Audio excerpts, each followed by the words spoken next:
આજના સમયમાં કેટલાક યુવાનો સોશિયલ મીડિયા કે પછી અન્ય રીતે એકબીજાના સંપર્કમાં આવતા હોય છે, બંને વચ્ચે વાતચીત થાય છે, ત્યારબાદ બંને યુવક યુવતીઓ પ્રેમ સંબંધમાં આવી જાય છે। ત્યારે કેટલાક કિસ્સાઓમાં માતા પિતાઓની જે યુવક કે યુવતી હોય તેમને ત્યાં લગ્ન કરાવવા માટે મંજૂરી હોતી નથી।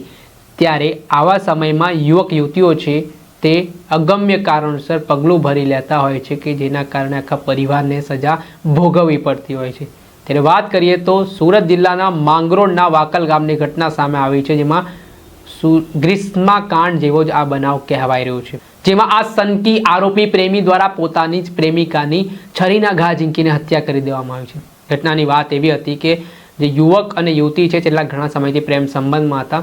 યુવતીના પરિવારજનોએ યુવક સાથે લગ્ન કરાવવાની ના પાડી, બસ તે બાબતને લઈને યુવક એકદમ ઉશ્કેરાઈ ગયો ને ત્યારે સવારના સમયે આ યુવક છે તે યુવતીને મળવાના બહાને તેણે બોલાવીને તે અવાવરૂ જગ્યા ઉપર લઈ જઈને યુવતીના ગળાના ભાગે છરીના ઘા ઝીંક્યા। આટલેથી ન અટકતા આરોપી હાલ જેનું નામ છે સુરેશ કાલિદાસ જોગી, તેણે પોતે પોતાના ગળાના ભાગે છરીના ઘા મારી પોતાને ઈજા પહોંચાડી જીવન ટૂંકાવવાનો પ્રયાસ કર્યો હતો। આ ઘટનાને પગલે ગ્રામજનોને જાણ થતાં તેઓ તાત્કાલિક ઘટના સ્થળે દોડી આવ્યા હતા। મામલે પોલીસ તેમજ એમ્બ્યુલન્સને જાણ કરવામાં આવતા એમ્બ્યુલન્સની પણ ઘટના સ્થળે દોડી આવી હતી ને જે આરોપી છે સુરેશ કાલિદાસ જોગી તેને તાત્કાલિક સારવાર માટે નજીકની સરકારી હોસ્પિટલ ખાતે ખસેડવામાં આવ્યા હતા।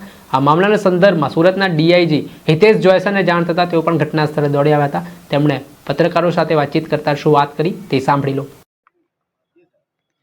आज सुबह गुजराती के हिंदी आज सवारे 9 वागे માંગરોળ પોલીસ સ્ટેશન ના વાંકલ આઉટપોસ્ટમાં વાંકલ ગામની 500 મીટર અંદર રસ્તા ઉપર 20 થી 25 વર્ષની ઉંમરના બે યુવક અને યુવતીને ગળાને ભાગે ઈજા થયેલાની હકીકત મળતા તાત્કાલિક ધોરણે પોલીસ ઘટના સ્થળે પહોંચી ગયેલ છે અને ઘટના સ્થળે જતા લડકી મરણ ગયેલ છે। એનું ઇન્ક્વેસ્ટ અને ફોરેન્સિક પીએમ કરવામાં આવી રહેલ છે તથા છોકરાને અહીં તાત્કાલિક સિવિલ હોસ્પિટલ ખાતે સુરત રેફર કરવામાં આવેલા છે અને એની છોકરાની ટ્રીટમેન્ટ ચાલુ છે। બંને એકબીજાના પરિચિત હતા, સ્કૂલ કે હાઈ સ્કૂલમાં બંને સાથે ભણતા હતા। છોકરી કોલેજ કરતી હતી અને છોકરો અત્યારે જે છે એ બીજા કોઈ કામમાં હતો એવું હાલ પ્રાથમિક દ્રષ્ટિએ જાણવા મળેલ છે। પોલીસ તમામ વિગતો અત્યારે વેરીફાઈ કરી રહી છે અને ઘટનાનું કારણ શું છે એ જાણવા માટેની પણ પોલીસ દ્વારા તમામ પ્રકારના પ્રયત્ન થઈ રહેલ છે। ઘટના સ્થળ પર હાલ મળતી માહિતી મુજબ ત્રાહિત કોઈ વ્યક્તિ, ત્રીજા કોઈ વ્યક્તિની હાજરી જણાઈ આવેલ નથી। તેમ છતાં પોલીસ આજુબાજુમાં તપાસ કરી અને ઘટના વિશે માહિતગાર થઈ અને આગળની કાર્યવાહી કરી રહી છે।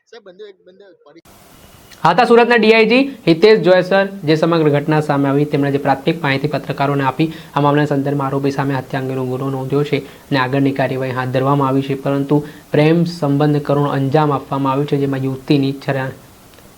યુવતીની છરીના ઘા મારીને હત્યા કરી દેવામાં આવતા ચકચાર મચી ગઈ છે। દર્શક મિત્રો, એન કવરેજ ન્યૂઝને આપ લાઇક કરી લો, સબસ્ક્રાઇબ કરી લો અને શેર કરવાનું ભૂલતા નહીં।